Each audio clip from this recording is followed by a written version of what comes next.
लोकसभा में आरक्षण के मुद्दे पर पक्ष और विपक्ष में जमकर बहस हुई। एक ओर जहां अखिलेश यादव पर जातिगत आरक्षण के मुद्दे पर सवाल उठाया, तो गृह मंत्री अमित शाह ने भी पलटवार किया। आपको रिपोर्ट दिखाते हैं।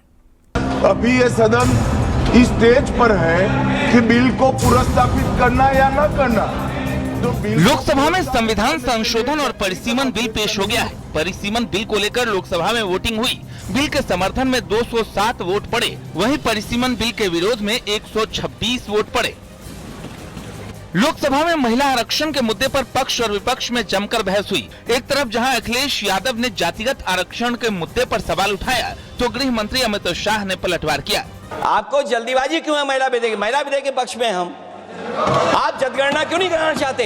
ये अध्यक्ष महोदय, आप सेंसस ये इसलिए नहीं करना चाहते हैं कि जैसे ही जनगणना होगी हम सब लोग जाति गणना मांगेंगे, जाति गणना होगी तो हम आरक्षण मांगेंगे, इसीलिए आप लोग धोखा देकर के आना चाहते हैं। अखिलेश जी ने कहा जनगणना क्यों नहीं हो रही। मैं पूरे सदन के माध्यम से देश की जनता को बताना चाहता हूं, जनगणना का काम शुरू हो चुका है, जारी।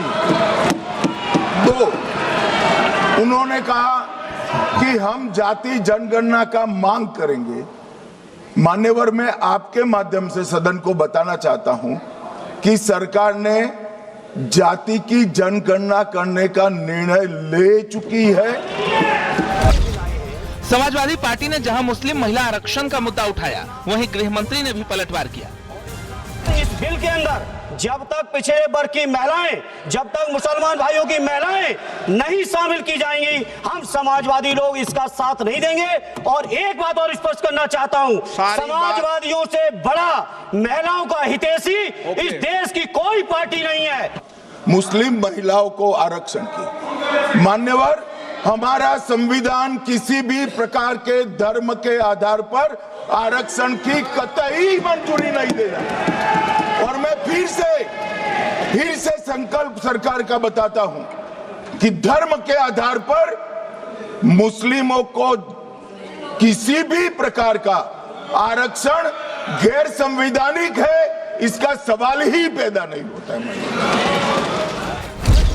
वहीं कांग्रेस ने कहा कि वो महिला आरक्षण के पक्ष में है, लेकिन परिसीमन को लेकर बीजेपी की नीयत पर सवाल है।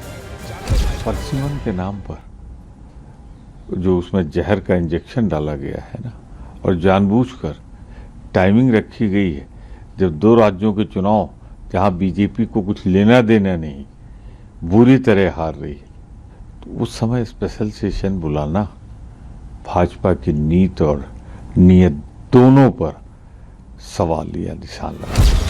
चर्चा के लिए लोकसभा में 18 घंटे और राज्यसभा में 10 घंटे का समय तय किया गया है।